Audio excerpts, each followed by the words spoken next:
Ibu, Bapak, Saudari, dan Saudara yang terkasih di dalam Tuhan Yesus Kristus, kembali kita berjumpa di dalam Renungan Mingguan, hari Jumat tanggal 31 Januari 2025.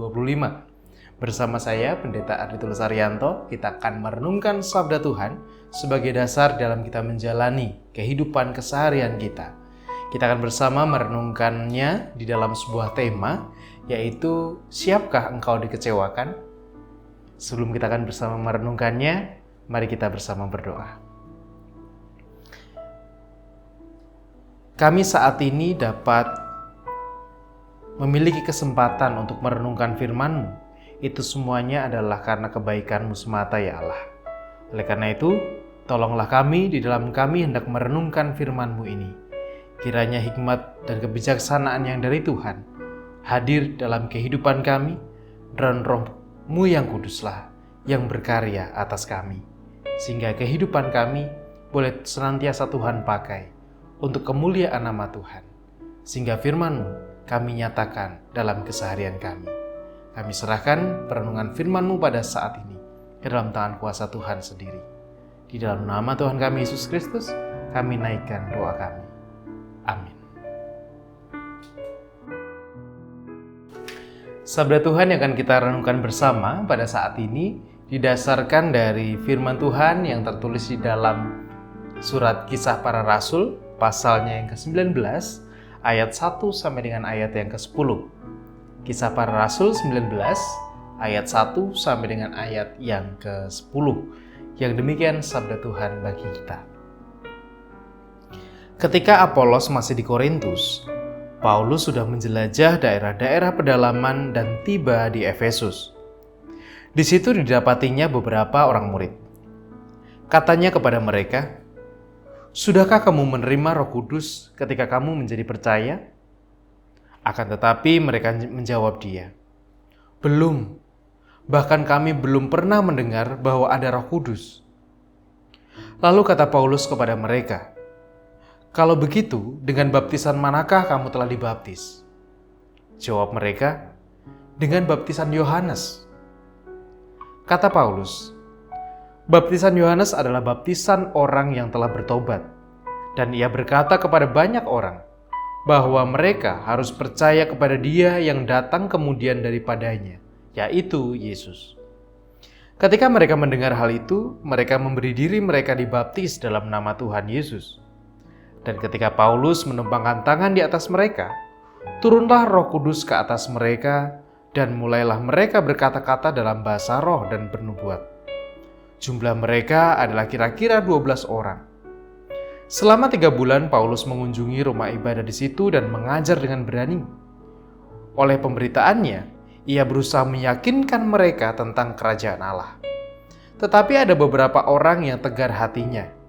Mereka tidak mau diyakinkan, malahan mengumpat jalan Tuhan di depan orang banyak.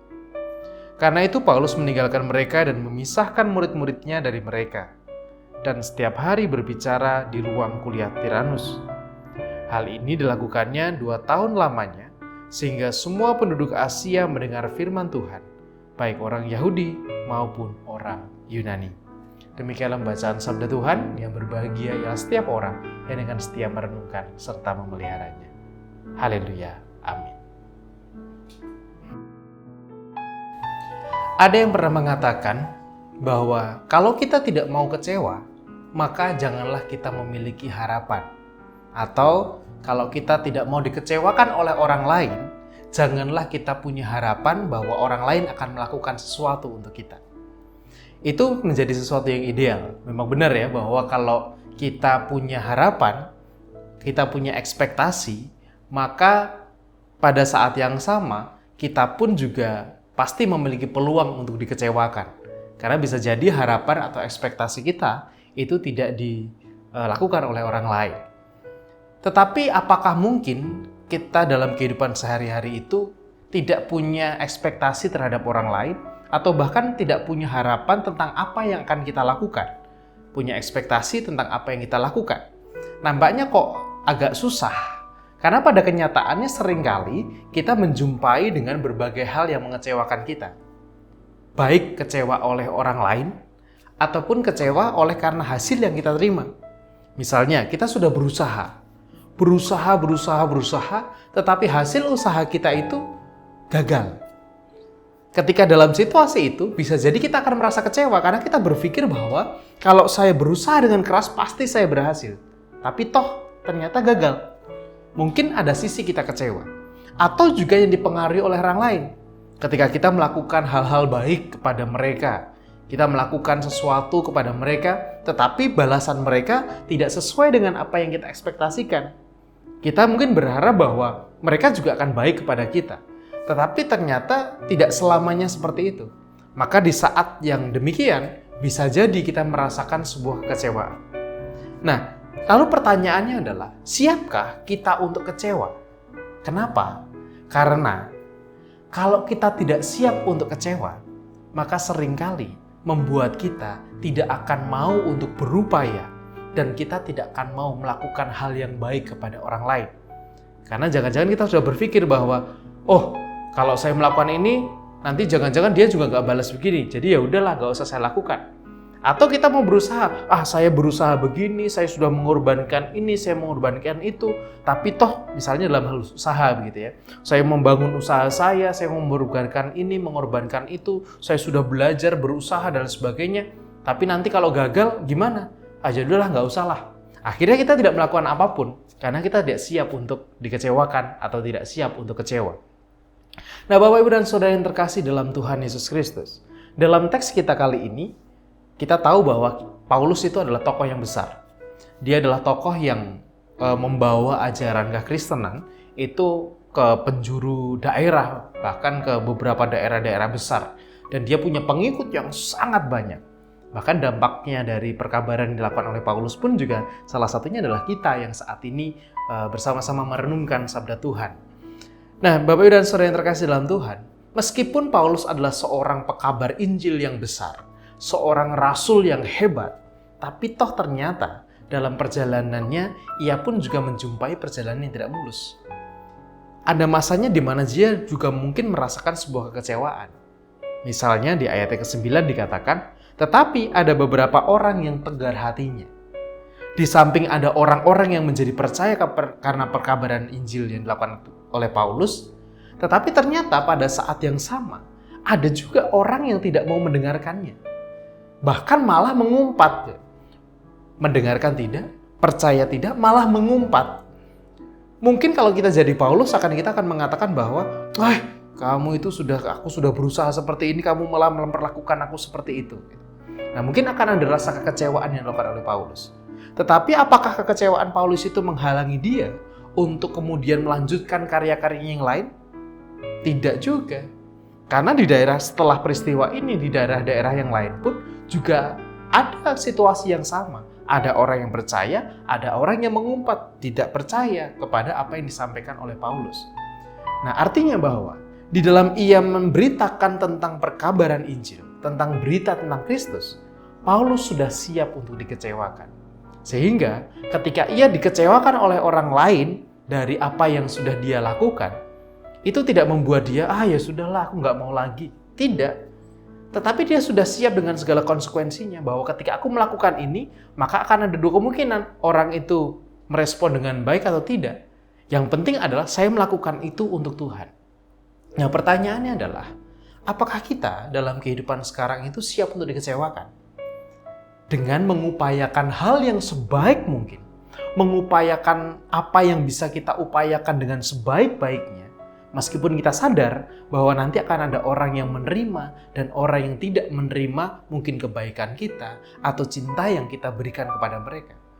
Tetapi dengan kesadaran itu kita mau katakan bahwa terserah nanti dia akan menerima atau tidak. Yang penting saya melakukan yang terbaik yang bisa saya lakukan untuk Tuhan. Sehingga kita tidak mudah untuk kemudian patah semangat karena kekecewaan yang kita alami. Kekecewaan tidak membuat kita berhenti. Tapi kalau kita siap dan kita siap untuk melakukan yang terbaik, maka kekecewaan itu justru akan menjadi kekuatan yang besar untuk kita melakukan sesuatu yang jauh lebih besar lagi. Tuhan memberkati. Amin. Marilah saat ini kita akan bersama berdoa, memohon kekuatan dari Tuhan supaya kita dimampukan untuk terus berkarya meskipun kita dikecewakan. Dan kita menyerahkan pergumulan kita kepadanya. Mari bersama kita berdoa. Apa yang kami lakukan, usaha-usaha yang kami lakukan, kebaikan yang kami lakukan, seringkali tidak mendapatkan hasil seperti apa yang kami harapkan. Seringkali kami merasa kecewa oleh karena hasil yang kami peroleh ataupun juga oleh karena respon orang-orang di sekitar kami. Dan tidak jarang ya Tuhan, kekecewaan itu membuat kami berhenti untuk mengupayakan apapun. Membuat kami berhenti untuk melakukan yang terbaik. Karena kami takut untuk kecewa lagi. Namun saat ini ya Bapa, kami belajar dari Rasul Paulus. Untuk kami bisa siap untuk kecewa, kami siap dikecewakan, sehingga meskipun orang lain ataupun hasil dari usaha kami mungkin masih mengecewakan kami, tetapi hal itu tidak membuat kami berhenti untuk melakukan sesuatu, tidak berhenti untuk berjuang. Karena kami mau melakukan yang terbaik untuk kemuliaan nama-Mu. Tolonglah kami Allah, kiranya Roh-Mu yang menguatkan kami, untuk kami senantiasa berjuang dan berusaha di dalam mungkin kekecewaan yang kami alami. Saat ini ya Bapa, kami juga bersama berdoa untuk orang tua kami, untuk saudara-saudara kami yang sedang berjuang dalam proses kesehatannya oleh karena usia ataupun juga oleh karena sakit yang mereka alami. Kami menyerahkan secara khusus Ibu Sarno, Ibu Tugirah Sariman, Ibu Rusmiati Suhardi, Ibu Endang Karno, Ibu Kun Mariatin Subardi, Bapak Christian Dauribu, Bapak Elias Sariman, Bapak dan Ibu Sunarto Saputro, Ibu Sarti Budi Santoso, Ibu Mardi Utomo, Ibu Yatni Artini Rosti, Ibu Sri Suarsi Rahayu, Bapak dan Ibu Priyono, Ibu Ami Birowo, Anak Amoresya, Ibu Sri Utami Suprapto, Ibu Margono, Bapak Andang Suhana, Ibu Murjangkung, Bapak Cahyo Muntati, Bapak Saharun, Bapak Warsito Utomo, Ibu Endang Joko Triyono, Bapak Edwin Krusma Yulianto, Bapak Pendeta Emeritus Dwi Edi Nugroho. Kami berdoa juga untuk Ibu Erni Tanesip, demikian juga untuk anak Nasya Alana Putri. Kami menyerahkan saudara-saudara kami ini Bapa ke dalam tangan kuasa Tuhan. Kiranya kebaikan dan karya dari Engkau senantiasa Engkau nyatakan dalam kehidupan mereka. Sehingga dalam setiap proses yang mereka jalani, mereka tetap bersandar dan berserah kepada Tuhan dengan menantikan setiap berkat kebaikan yang mengiringi langkah kehidupan mereka. Kami saat ini juga menyerahkan untuk saudara-saudara kami yang sedang dalam keadaan duka cita mereka pasca ditinggal oleh orang-orang yang mereka kasihi. Kami berdoa ya Tuhan untuk keluarga besar Bapak Joko Widodo, di mana hari Minggu yang lalu Tuhan telah memanggil adik terkasih Ibu Endang Rohani di Magelang. Demikian juga kami berdoa untuk keluarga besar Ibu Lasinah, di mana Engkau juga telah memanggil suami terkasih Bapak Ngatimin pada beberapa hari yang lalu. Kiranya Engkau yang hadir dalam kehidupan keluarga mereka masing-masing, di dalam setiap kedukaan, di dalam setiap kehilangan yang mereka rasakan. Kiranya berkat dan kekuatan yang darimu lah yang boleh membalut setiap luka mereka dan menyembuhkan kesedihan dan sakit yang mereka rasakan. Kami menyerahkan ya Bapa, saudara-saudara kami ini ke dalam tangan kuasa-Mu. Demikian juga untuk segala pergumulan-pergumulan yang kami alami. Kiranya Engkau pun juga hadir dan menguatkan kami, serta memampukan kami untuk kami terus berusaha dan berjuang. Di dalam nama-Mu ya Kristus, kami naikkan doa kami. Amin.